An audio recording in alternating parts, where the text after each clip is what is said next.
Hello everyone, welcome to our Multicultural Queensland Month webinar, How to Create Welcome. I'm Kenny Duke, for those who don't know me, and today we have our fellow Multicultural Queensland Advisory Council members joining us in this conversation and discussion. So thank you so much for joining us. I'm sure people will start to continue to join as we have this conversation. I'd like to start with acknowledging the traditional owners of the land on which we're gathered today.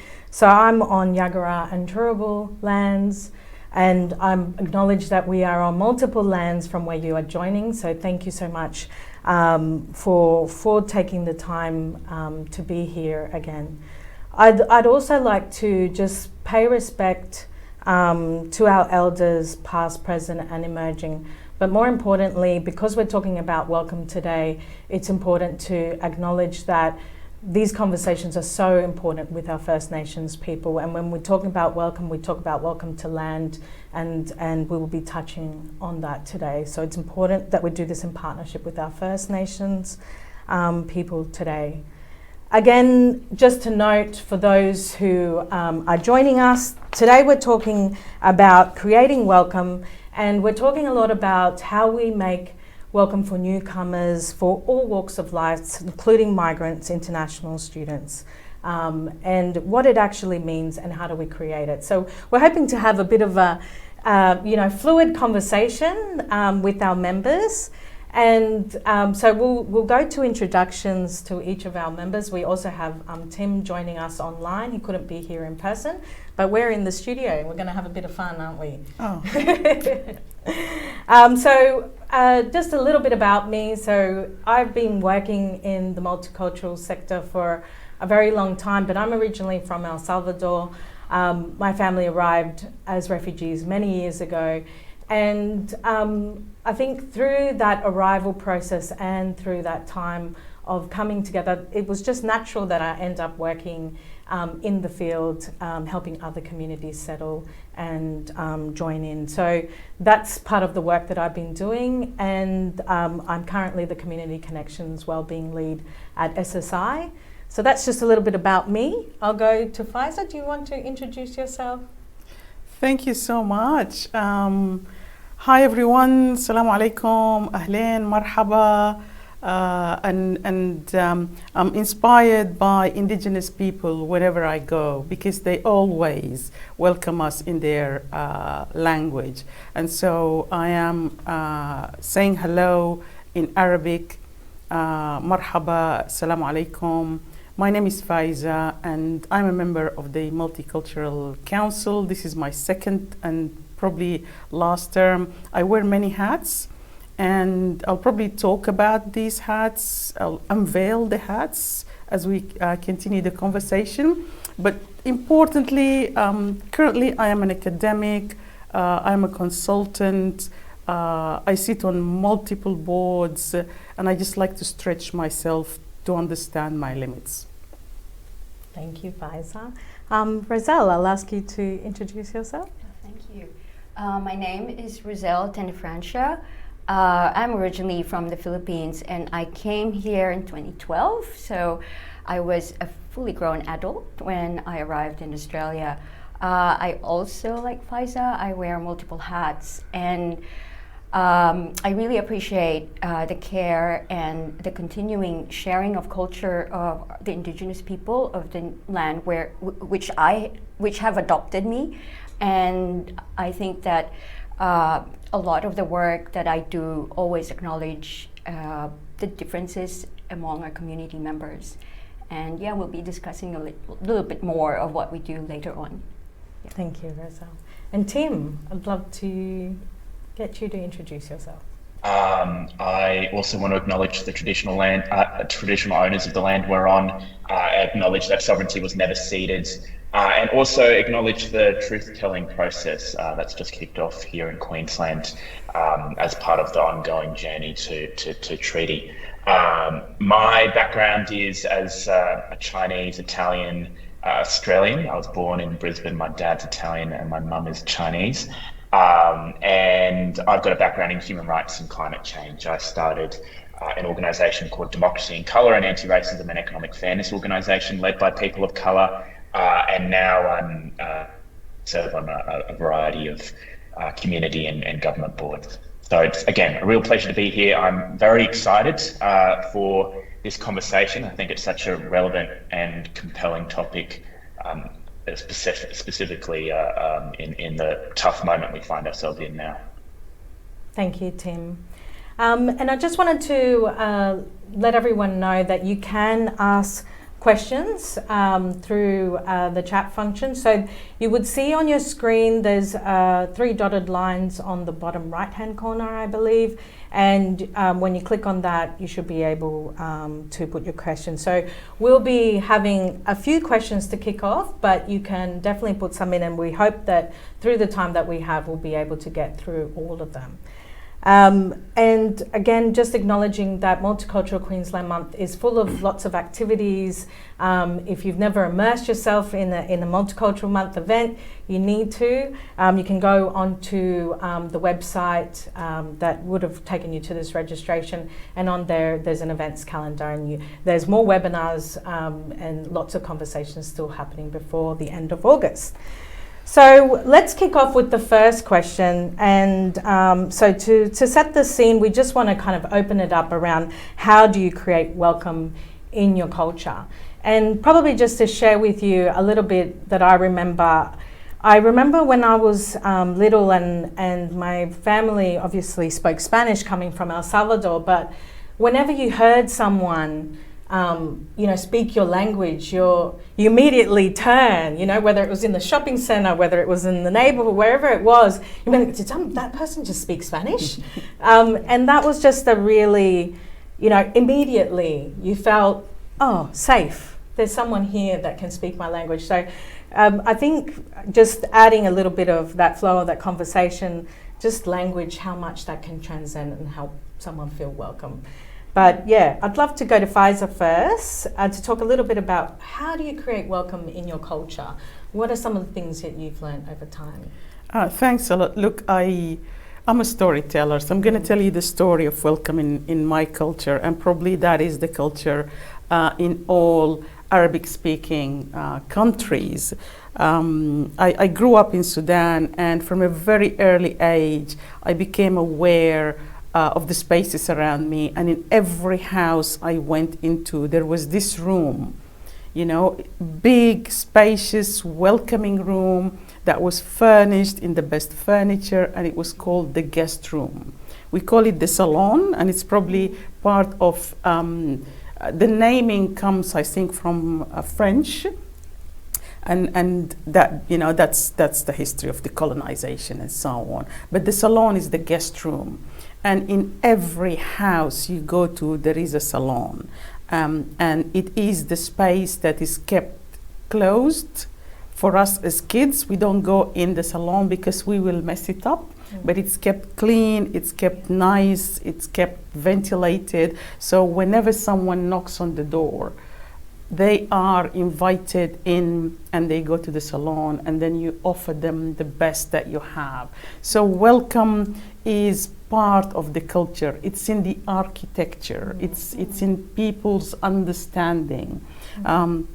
If someone comes in and they need a space to stay, then they stay in the guest room. So for me, welcome is not a government policy. It's a cultural understanding, and it's a cultural practice, and it's a value that makes a group of people included in their daily living and in the way they construct the spaces they live in. So that to me is welcome. Yeah, and so food and the space all the plays space, into that. the food, again, the food is another thing. By food, you also make a person feel welcome. So welcome is centering the stranger, is not centering yourself, but bringing the stranger in, making them the center, and providing them with safety. You talked about safety when you hear language. You provide them with safety, you provide them with a sense of, it's a sense of generosity. that you're welcomed here. You can stay. You're part of who we are. You're part of the family. And I think that to me represents welcome. Thank you, Faiza, for sharing that. That's very beautiful. Rizal, I'd like to put that question to you now around how you know they create welcome in your culture. Yeah, I grew up and lived in the Philippines most of my life. So I remember, we in the house when someone's there, we call it sala, which is the living area, which is where we usually host our guests, will have to be cleaned. If you were little and you had toys, everyone's just gonna have to rush and make sure that that place is clean and a very welcoming space for the guests. And then immediately, like my mom or somebody else, she would ask to get something from the kitchen, like even a drink, even just the drink. So it's always just automatic. As soon as someone's there, it's like, okay, have a seat. Wait a minute, we'll get you something to eat, something to drink, and it was always like that. Whoever came to the house, and I guess it's food, as both of you mentioned, it's very important to our culture, and I think a lot of Asians will share that experience as well. We love eating, and immediately it warms you. Like as soon as you feed someone, there's this warmth that is there.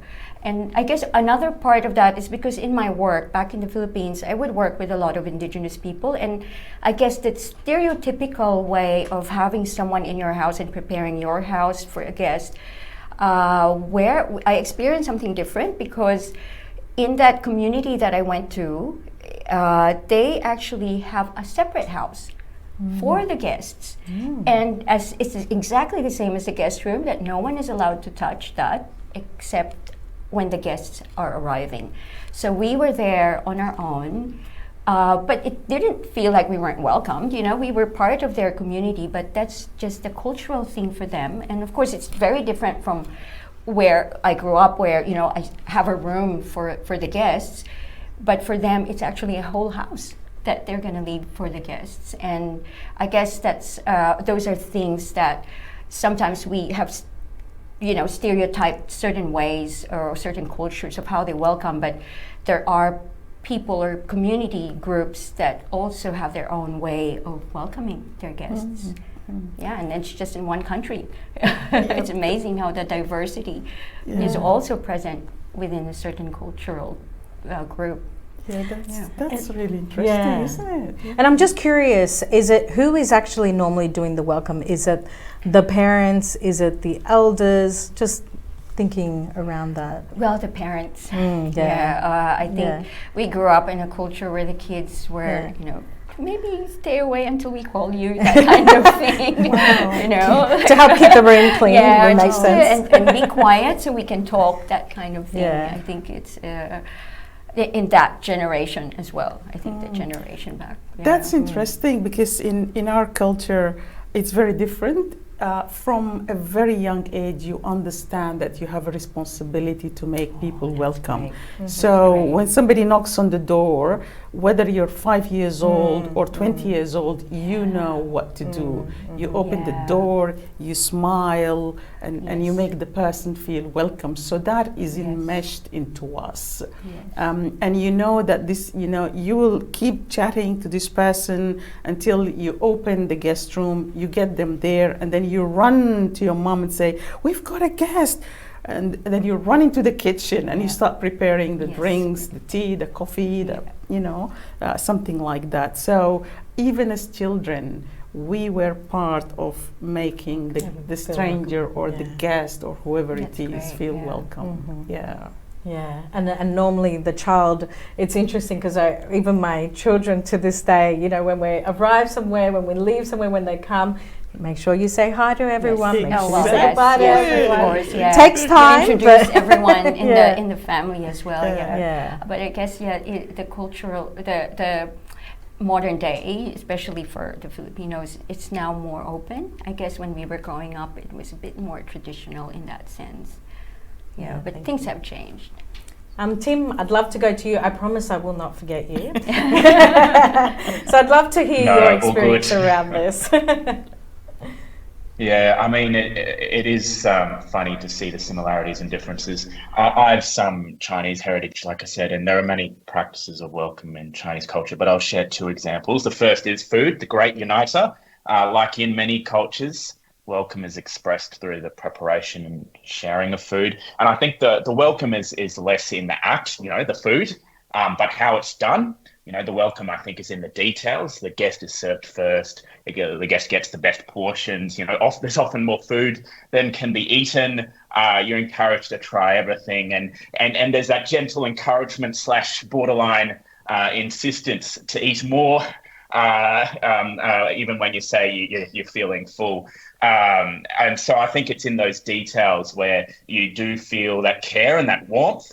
The second example I'll share is and folks might be familiar with this, the idea of the red envelope or the hongbao. It's a red envelope, usually with money inside, given during special occasions like Lunar New Year or weddings. And, again, like with food, the welcome is less in the act, the giving of money, although receiving money does make you feel welcome, I'm sure, but it isn't how it's done. It's handed over with both hands, the sign of respect. It's received with both hands to express gratitude. You never open the envelope in the presence of the person who gave it to you. The characters on the envelope symbolize happiness and prosperity.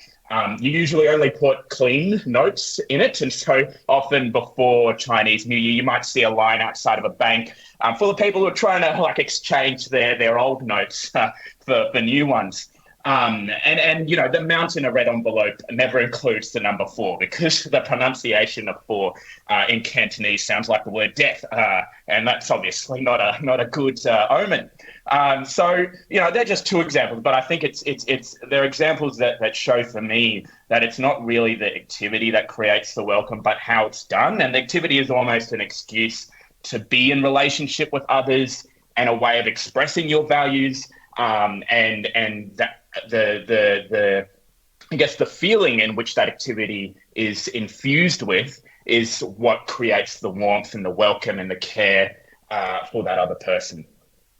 Beautiful. Yeah, that's really nice. And Tim, you reminded me that the level of detail where people put food for you on your plate even though you're full, and they insist that you eat it. And they ask you, what do you want? And you'd say, no thank you, I am full. They would even give you more. And you have to consume it. So that sense of welcome, and I'm glad to say that when I visit people in my community, and my community is the whole of the Arabic community, and the Islamic community and the Sudanese community, that practice is still there. And having lived in Australia for so long, where you don't eat a lot, you exercise, you watch your health. Sometimes it gets a bit too much. And it's that sense of acculturation, and how do you manage that?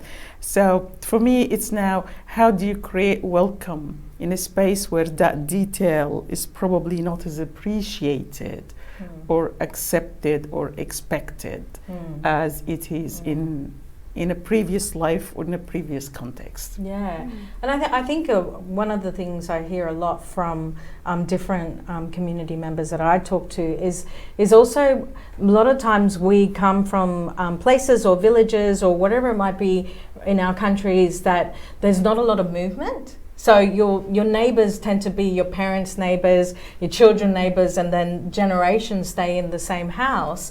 And so there isn't a lot of movement. But here in Australia, like with the rent and the nature of tenancy, a lot here, there is much more movement. So it's that sense of community is so different and looks so different culturally, geographically. It's very transient. So very different. But I think those ingredients continue. Those ingredients continue. And another feature about welcome is that And again, I'm talking about, the memory I have of my own culture is that when you move into a new neighborhood, when there is that movement of people, then the neighbors come to you. They help you settle in. And the first 2 or 3 days, they feed you, they cook for you, they bring you dinner, they check in on you. And I remember doing the same thing with my neighbors, and they were surprised, like, wow, you're bringing us food, you're very kind. And I'm like, isn't this what people do normally? Yeah, I remember going to a play group the first time I came to a play group, and I had to ask my husband, so what dish should I bring? Because it's also me being part of that. And then he said, well, anything you want. And so I get there, and really the question was, I was the only one who actually brought food. So again, it's like this trying to make that adjustment in terms of, is there, because I'm used to that, I'm used to, offering food, but then not everyone expects it, as what Faiza said. So sometimes it's that, adjusting and really learning from the experiences of each other, especially in a small neighborhood where you'll see them every day, And the stories about bring a plate. I mean, we've heard so many stories about bring a plate, so we'll not get into that. Well, some might not have heard it, so please share the story. Maybe explain what it means to bring a plate. My story of bring a plate is wild. My first interaction here with the community, I think it was one of the neighbors was having an event or a get together for people, and just said, just bring a plate. And in my mind, bring a plate means a plate, a physical plate. And I thought, maybe she doesn't have enough plates. So I went and bought a dinner set and decided to give it to her. I'll give you as more a gift. plates. I have a set. So everybody was coming in with a plate of food, and I'm coming in with a box of plates. It's very interesting observing that. And that actually goes a lot into the next question we had around, how can someone create welcome for newcomers in the community? And so we're really starting to touch a little bit about, own experience from coming into a new sense of culture and a new sense of community. And it can feel different. But I think for the audience, who are newcomers? Who can they be? What do we talk about that when we talk about welcoming newcomers? I might go to Tim first this time. Sorry, Tim, to put you on the spot. But, can you explain a little bit who are newcomers and what are your thoughts around, creating that welcome for newcomers in community? Yeah. Look, newcomers, I guess, whoever. I think it's hard to define, because you could be maybe someone who'd lived in a community for 5 years and feel like a newcomer because you don't have those relationships with that community. Like you said earlier, Kenny, we are becoming. The fastest growing household type in Australia is the single person household. You could say one of the main public health issues in Australia right now is social isolation and all of its effects, loneliness, anxiety, depression. So it is very hard to say, I think you hear the word newcomer and you picture a migrant or a refugee, but actually, whilst isolation and loneliness would be challenges, I'm sure, as part of the settlement experience for them. I actually think, a lot of the issues we're talking about in this webinar are shared issues that we as a society as a whole need to grapple with. But on the idea of how we can create welcome for newcomers, I draw so much inspiration from how Asian cultures create welcome. Like in Japan, omotenashi is a concept that's core to their ethos, and it's to wholeheartedly look after guests, anticipating the needs of a guest before they even ask. There's the famous Japanese tea ceremony, and it's said that the most important part of that ceremony is that the host prepares the bowl of tea from their hearts. So it's the feeling and the way it is done, like we were talking about a bit earlier. In India, there's a famous saying, "Atiti Devo Bhava," that the guest is God, rooted in the Hindu Buddhist philosophy of revering guests almost as a god. And most people are familiar with namaste as a greeting, but in its traditional Hindu Buddhist context, it means I bow to the divine in you, that the divine in me honors the divine in you. And I just think, the beauty in that is extraordinary, and so much to learn there. In Thailand, it's known as the land of smiles. And if you've ever been to Thailand, you don't even need to be told that, because you see it in the people. You see it in the greetings from people. Whenever you walk into a shop or a restaurant, you see it in their smiles. So if you want to talk about creating welcome, it was said earlier in this webinar, welcome is not only deeply ingrained in many Asian cultures, it is those cultures. And while the practice of welcome differs, depending on what culture you're talking about, they're all rooted in similar shared values of hospitality, of respect, of honor, of family, community, belonging. And so I think there is a lot of inspiration we can take from those cultures when we're welcoming newcomers. And I'll just finish on the two takeaways that I've personally gotten from my interactions with those cultures is that, firstly, I think it's less about what the act is, and it's more about how it's done, the intent behind the act. So whether you are doing it through just checking in on someone, or hosting a welcome barbecue, or showing up at a cultural festival in solidarity, I think you find a way. You find an act of welcome that is authentic to you, that feels true to you, whatever that is. And just as importantly, you think about how you can do it in a way that's infused with care and warmth, the reverence of the guest. And I think secondly, it's just recognizing that newcomers and migrants have the same sort of base needs as you and me. They're human, right? And at the end of the day, we have differences, but fundamentally we have the same shared base needs. That fundamental human need to be seen, really seen, to have your intrinsic worth and dignity recognized, to feel part of community. I can think of so many examples, and I know everybody on this call knows of people who have made you feel seen, really heard. You feel safe in their presence. And I think that's really what creating welcome is about. It's about creating safety. It's about creating a space where that person can be their true, authentic self. And so however you do it, I think you reflect on, how someone has made you feel that way, and how can you do that for others as well, who might not be having that in their life or in their experience in Australia so far. Beautifully articulated, Tim. And I think even just that, like you said, that openness to wanting to get to know someone and generally be curious. I know that sometimes I've heard from others saying, I don't want to say the wrong thing. I don't want to welcome in the wrong way. But even just the extension of wanting to learn, or hey, teach me how to say, hello in Spanish, or teach me a little bit more of where you come from. That openness to wanting to form a relationship can do so much, and those acts. So thanks for sharing that, Tim. Roselle, did you have anything to add around the discussion on newcomers? Yeah. Well, I'm still considering myself as a newcomer. I've only been here for 12 years, and when I came here, I was halfway through my life, so pretty much that's where the challenge of really making that effort to feel like I belong in my new country. So I think, to share my experience, it wasn't easy. It wasn't really easy because I had a small son at that time. And so, I was struggling with that, raising a young toddler, and at the same time trying to figure out what's this new world that I'm in, it's a totally different world to me.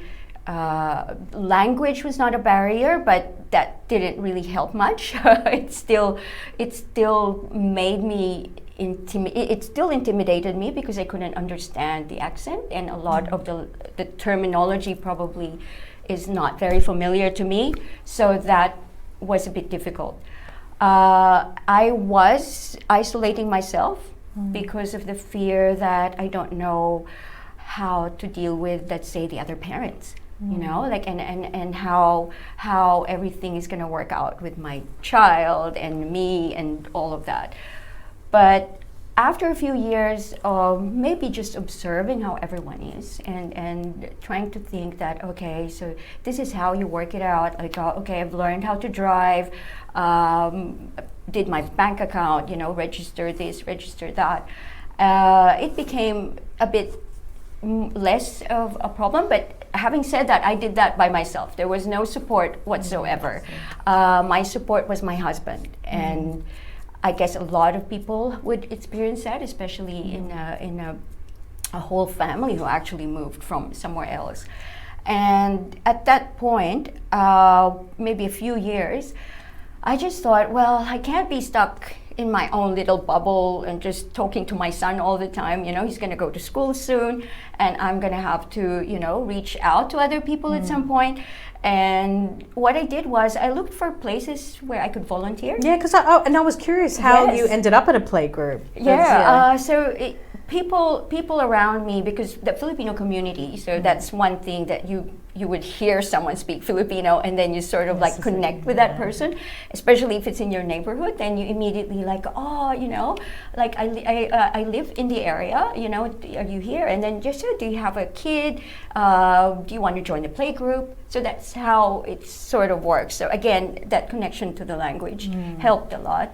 And then, eventually, having met different parents, of course, you don't expect that will work out, like you'll have meaningful friendships or anything. That wasn't my expectations at that point. It was like, I'm still in the observation phase. I'm still observing how it is, how to move, the dynamics of these play groups, because we didn't have play groups in the Philippines, so I didn't understand that concept.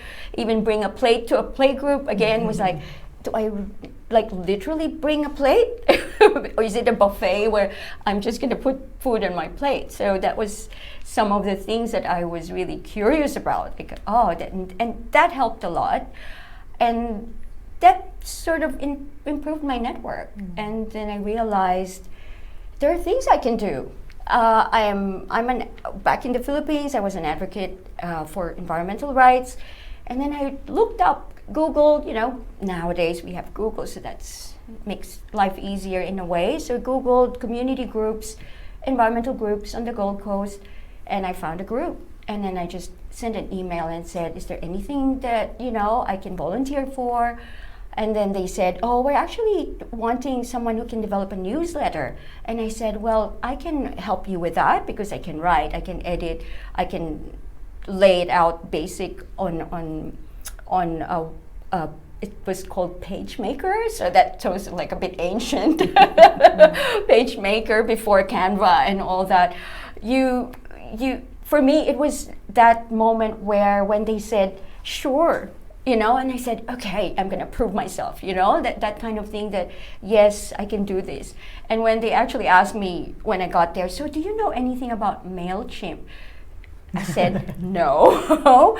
Is that going to be a problem? He said, no, it's okay, like we'll help you with it. So that, it wasn't really a process of welcoming, but that sort of increased my confidence that, look, I have something to contribute. And the fact that they listened to me and said that, well, we need your help, then it became my entry point to that sense of, wow, okay, I can do something. And I didn't have to explain myself. It was just really what I could do and what skills I was able to share. And because they listened to that and they allowed me to do the work, even as a volunteer, then that was a great pathway for me to have that confidence and feel that, well, I can do something in my new community. And that was a good confidence building experience for me. That's beautiful, Roselle. It speaks a lot to that sense of belonging, that comes from the welcoming. If you feel that you're starting to belong, then you know that you're starting to be able to branch out and fully participate, as they say. It's an interesting point you cover around volunteering. We talk about even employment and feeling welcome to as an employer. What can you do to create welcome? So that's a very good topic to explore further. I did want to ask Faiza one particular thing, because not everyone here online would know about the refugee community, and you know, it can be a little bit different to Roselle's experience around migration journey. And you know, when we talk about forced displacement and other things that come in place like trauma, you know, what are probably some things we can do to help those newcomers that from a refugee experience feel more welcome? Yeah, look, this is a really important topic to talk about, because unfortunately the conversations around refugees can sometimes be weaponized, and the welcome of refugees is weaponized by politicians. And that is very, very dangerous, because as you said, a refugee is someone who has been displaced, forced to leave what they are comfortable with, what they are familiar with, where they belong, and found themselves in a context that they might have not chosen had they had the opportunity. And so to feel welcomed and to feel a sense of belonging takes a very long time, and that trauma, the loss, and the trauma that happens to the person can be very debilitating. So welcome for refugees is sometimes, you know, some very simple things. For me, a smile is a universal language. Sometimes, you know, you walk down the street and the person coming on the other person is either avoiding your gaze or pretend that you do not exist. And these, while simple experiences, can be disorienting experiences. I come from, again, a background where we grew up with the concept of a smile is a welcome. You know, and in Islam, a smile is an act of charity, not even a sense of welcome. It's been elevated to an act of charity, because it makes the other person you are smiling at feel safe. And making others feel safe is an act of charity. So most people generally grow up in context where, when they're familiar, they are in their community, the first sign of welcome is a smile. And so that is probably one of the simplest things, and that is almost a universal connection. Language could be another issue for people, and so it would be difficult to seek help, to seek support. So for refugees, I mean, one of the good things in this country is the refugee settlement programs that we have, that scaffold groups that are coming here. With settlement, with understanding the system and so on. But then when you move towards establishing those networks and those real connections, then it becomes very difficult. Neighbors, you know, I almost think that in neighborhoods, neighbors need to have a sense of responsibility towards each other. I agree. So that they check in on each other. So some of the problems that we have in society now is because we don't check on each other. We don't see each other. We become invisible to each other. Just that sense of the bystander being involved in the process of welcome, checking in on people, just asking simple questions, being curious about them. Sometimes people say, I don't know what to ask, and I'm worried that if I ask something, it might be considered rude. Actually, there is nothing like that if you're genuine. And Tim talked about, you know, the intentionality of the acts that we're doing. If you're genuine, the person will feel you're genuine. I used to go to the parks, you know. You'll always find people from refugee background going to the parks because they want space. They don't want to be confined in the house, and they're looking for connections outside the four walls of the house. And then, you know, children can be a point of contact. Food can be a point of contact. Music can be a point of connection that we can start talking about.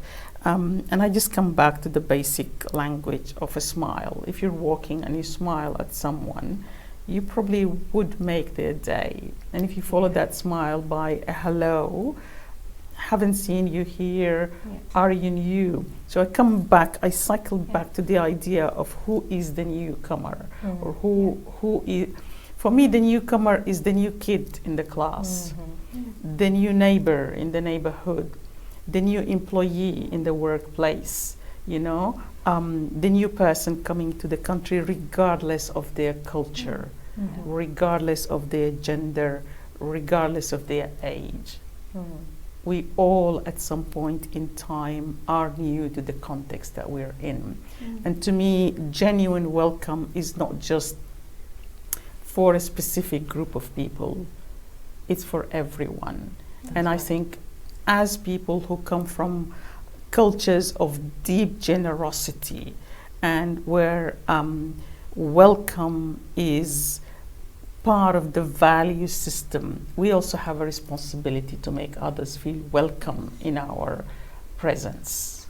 Yeah, absolutely. And I think that's really important. Touched on so many points there around even what is the whole community, you know, so employer, like where are we spending a lot of our time, you know, in jobs, in, you know, this child is spending a lot of time in school, you know, and sometimes as carers spending a lot of time at play groups, at like school hubs or volunteer groups, and so it's that sense of responsibility we all carry as an employer, as a worker, around what am I doing to create the sense of welcome for anyone that's coming through that door. Maybe I'd like to emphasize what Tim has said as well about authenticity, because like in when you open your home, you sort of open certain vulnerabilities as well, right? Like you sort of put down a bit of those and show some of those vulnerabilities that you have. And that, for me, for someone who's new, if you're already in that stage where you're being authentic, then that just makes it easier for the newcomer in whatever stage they are in terms of their life.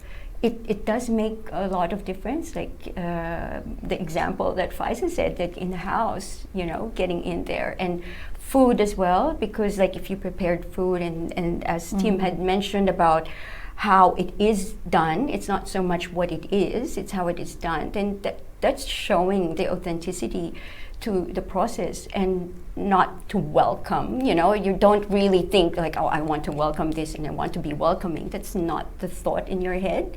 It's really being, I'm curious, I really want to know you, and I really want you to feel safe with me in this space. And I think that again goes back to our basic humanity, you know, like connecting.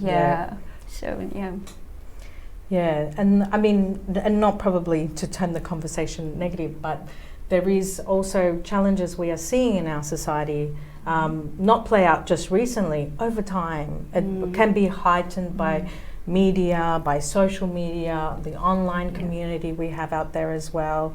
You know, there is a lot of tensions that happen because of the international scene, the national scene, politics. And that can often create that divide where it's working against welcome.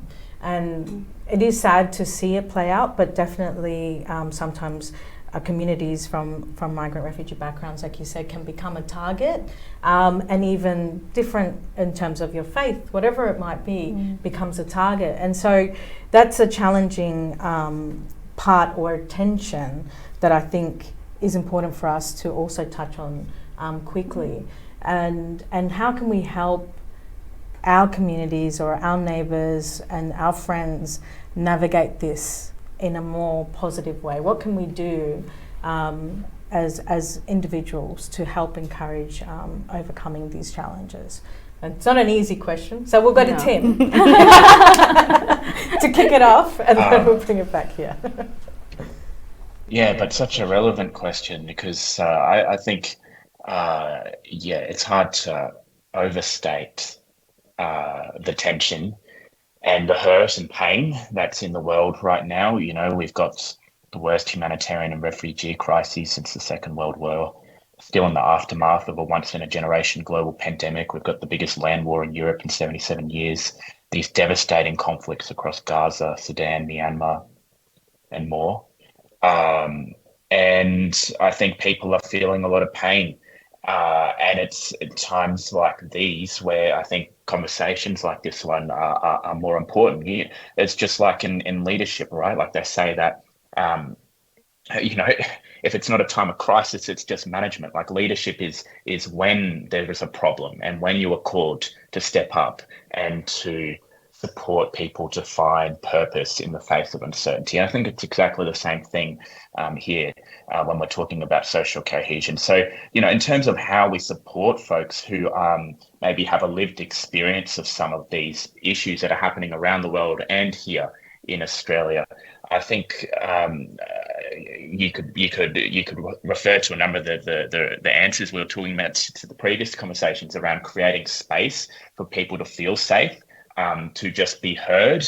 It's not that, you know, I think it's just like you're having a conversation with a friend and they're sharing a problem. Sometimes they don't want you to solve the problem. They just want to be heard. They just want a safe space where they can share their feeling and share their experiences. So I think that's one thing. You know, we got to create spaces where people can share the hurt, feel the hurt, and share what it feels like to live in what it sometimes feels like are unprecedented times.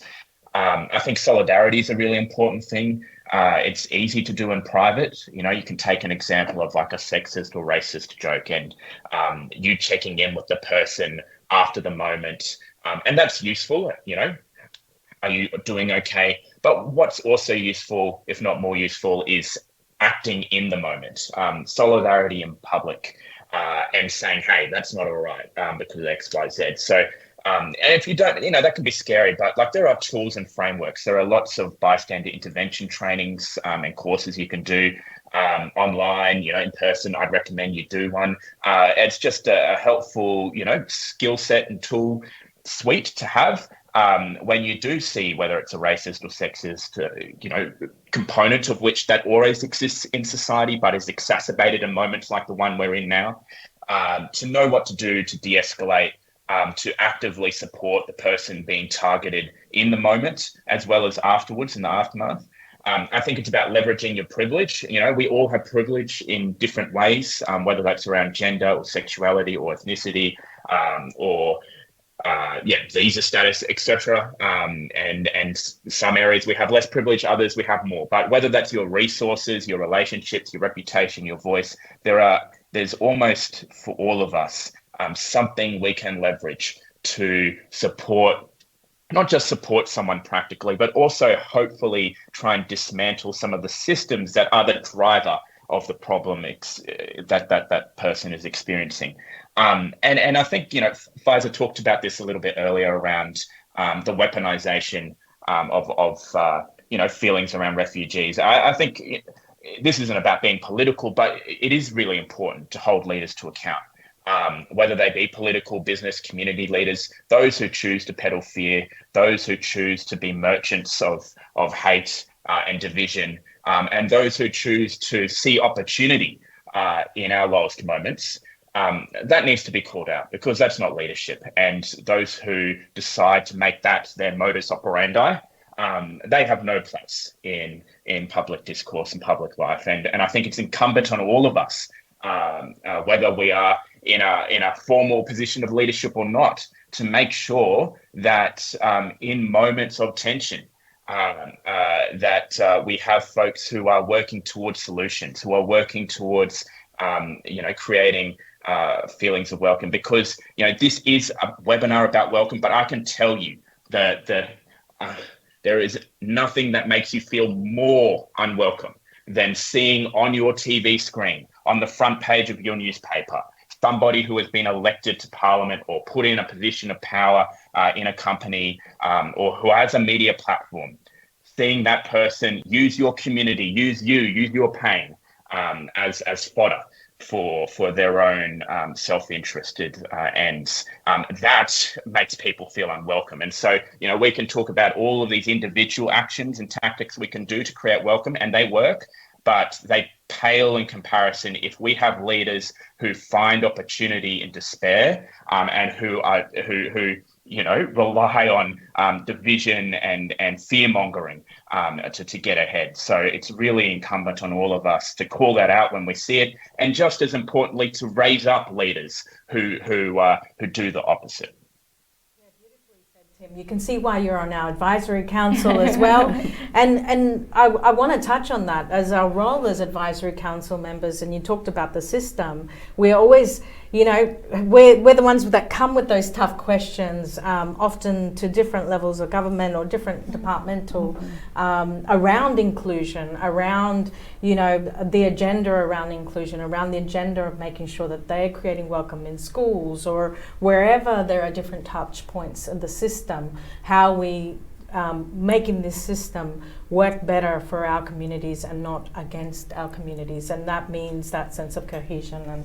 And so that's a lot of what we probably do daily in our roles, but particularly in the Advisory Council for Multicultural Queensland Advisory Council. That is a lot of that questioning, that curiosity and the accountability that goes back to making sure that those who are having influence on the systems and the leaders, including ourselves in the role we play, are being accountable to ensure we're creating safe and welcoming spaces. So very good points there, Tim. Faiz, I don't know if you want to add anything in particular to what Tim said around this particular contentious issues. Yeah, look, I think Tim covered a number of issues, but I would like to add probably a couple of things. I would like to add the role of institutions, and you touched on that. But I think it's important to understand that when something happens overseas, we here as individuals who belong to that culture, to that faith community, to that country, are impacted, whether we like it or not. So there is a mental health cost that is not acknowledged.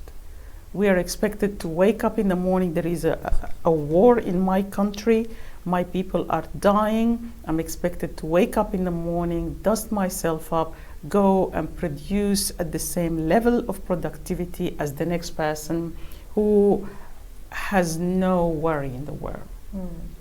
So I think at an institutional level, there is a space for institutions, workplaces, schools to understand the cost that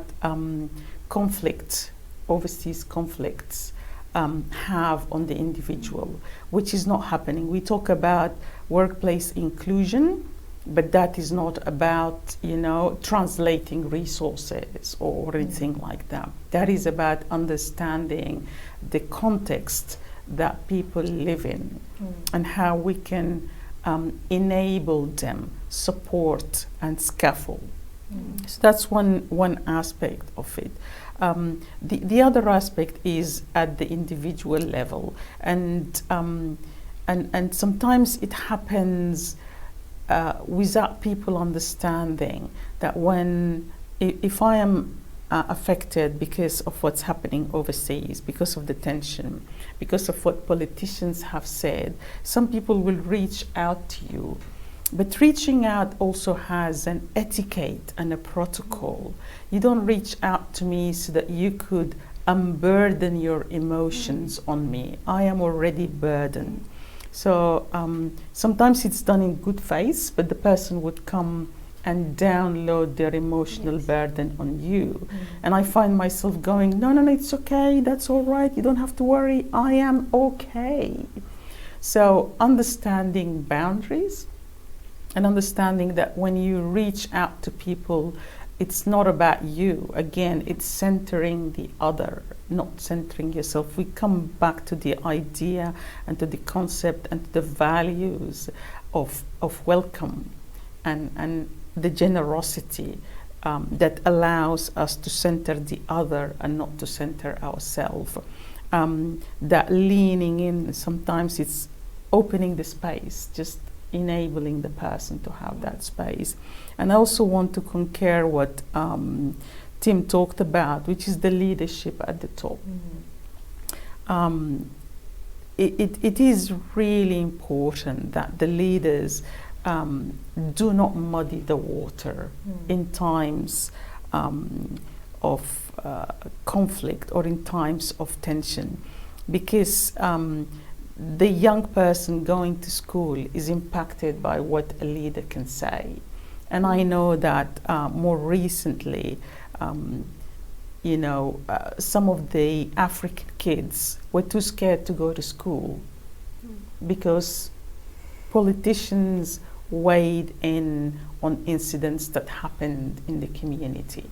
And we see that, happen when it's a multicultural person, a person of color, an indigenous person, when the action of the individual is attributed to the whole community. That othering is very problematic, and it's and again it's weaponized. So we just need to understand that within the context of creating welcome, we need to operate as a society that really values every single member in it. Even the media has a role to play, and I'll just leave it there. No, that's an important point. And like you said, it's that, almost that seeking to understand as well. So if you're not well versed in it, what can you do to get well versed in it, so that you can seek to understand and empathize with the individual, the human being, and not othering. I'm mindful of time. I know we've got a few questions have come through. And actually, Roselle, because I know your experience in the arts and culture space, and it is actually one we particularly haven't touched on in the arts, but how arts can play a big role in making people feel welcome as well. So I'd like to put it to you, in your experience as an artist yourself, but also, the work that you've done, how can arts and culture play a role in making people feel welcome? I think there's substantial studies that already say that art builds empathy. And it is a very powerful tool just to build on something that is it's a creative thing that's very natural to human beings. So we sing. I was going to say earlier that, this is how we welcome people. We make them go to a karaoke, and then we'll just just all sing. It doesn't matter, how good you sing or not. You just, sing your heart out. But that is part of it. It makes you feel comfortable. And it's not about talking so much about that problem or anything. Sometimes through music, through art, then people are able to express in a less confronting way. It's not very, how do you say that? It's softer. It's a softer way of telling your story without having to dig deep into this really, for example, even a trauma situation. As we've already learned, and through many studies, there's already a lot of that experiences where it was easier for them to express it through visual art or even just writing it down.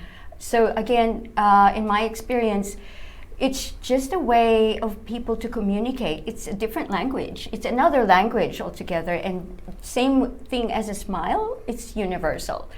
And it can help with healing, right? Yes, yeah. And the social cohesion is when probably, even for me coming here and exposing myself to Australian local performers, that helped me a lot learn about the language, about how Aussies speak, and I didn't have to have a lecture about it. I just attended those shows and listened to their jokes, and even if I wasn't laughing, it's like, okay, you just laugh and then ask later, what did you mean by that? So it's this process where it's not so direct, but has a powerful impact on an individual and even a community. We've been talking earlier about how dancing is actually involving a lot of the community members, and it's a great way of building that connection, not only with your own culture, but sharing that culture to the bigger community. It was funny because we have a kids class around Salvadorian dancing, and we learn about Salvador. And it was funny because we had another child say, "I want to be Salvadorian, so I can join into the classes as well." We're like, "Well, we welcome everyone for sure if you want to learn about it." But you know that definitely dance can immediately make you feel like you belong, and it transcends language. Yeah. You can still connect with someone else without having to speak the same language, and that can be. Now, I do appreciate all the questions that have come through. We'll probably have time quickly for one more, but it's an important one because I know as Advisory Council, we've also been advocating a lot for that diverse workforce representation and community in the workforce, and we want to encourage much more that in institutions and employers. So just maybe one last point from each of you, what you think an employer can do, particularly, or even employees in the workplace can do to help someone feel welcome when they're new to the workforce or even Australia. Tim, I'll go quickly to you. A very important topic because, you know, representation isn't just symbolic. It does have implications around strategic direction and communications and the like. So the points I'd say is, I think, you know, where I see diversity in organisations, it's often concentrated in one team or at a level, usually a junior level. So I'd say firstly, it's really incumbent, if you are truly authentic about diversity, to have diversity across all levels of the organisation, from the board, C-suite down. And secondly, that it's not just enough to recruit diversity in. You have to be recruiting diversity into a culturally safe space. Otherwise, you won't have those diverse folks around for very long. So making sure there are things like cultural safety training, you have the right policies in place, et cetera, et cetera. And then I think, you know, the last thing, just because we're short on time, I think intent has been a theme of this conversation so far, and to make sure that the organisation's intent around diversity is authentic, that it's not just you're seeking to be diverse because that's what you have to do and it's the theme of the day or whatever, or because it will look a bit weird if you've got a bunch of white people on your annual report when you know most of your community aren't of that constituency. It's got to be because you truly believe that in order for your organisation or department to deliver on your mission, you need to have a workforce that is reflective of those who are impacted by the issues you work on. Like, it's got to be a strategic imperative, not just a nice to have. Otherwise, you and your organisation won't be prepared to make the structural and resourcing decisions necessary to truly embed diversity into your organisation. Liza? Yeah, look, I go beyond the initial idea of welcome, to welcome as a process and to welcome as a destination. And by that, I mean, in the workplace, to create a sense of belonging, you need to invest in the people, every single one of them. And for the new person who probably is from a different culture, from a different language, and so on, if the person feels that they invested in, there are opportunities for them, you know, to improve their performance, to contribute to decision making, regardless of the level they are at, and that there are opportunities for progress within that workplace, then that person will feel welcome every single day, not just the first day where we had a morning tea for them. They will feel welcome every day. And if that sense of belonging is there, I think everyone, it will probably unlock that amazing capacity we have as human beings for giving. It will unlock the generosity that welcome creates and welcome feeds on. So it's a cyclical thing. If employers are not investing in their employees, then that sense of generosity will be very limited. Yeah. And no one will come to the workplace giving their all. It will be like, okay, time to go, and you leave, and you forget the workplace and you go about your life. But it's that investment where welcome is a process and welcome is a destination. That's it, and confidence for the full potential, right? Yeah. It's Absolutely. we know we all have strengths to bring, but the confidence and Roselle, you touched a little bit about how that volunteering just helped you get that little bit more confident and feel that sense of belonging, and so that's a really good point. Roselle, did you want to add anything quickly? Maybe just quickly, and I agree with both what Faiza and you and Tim have said.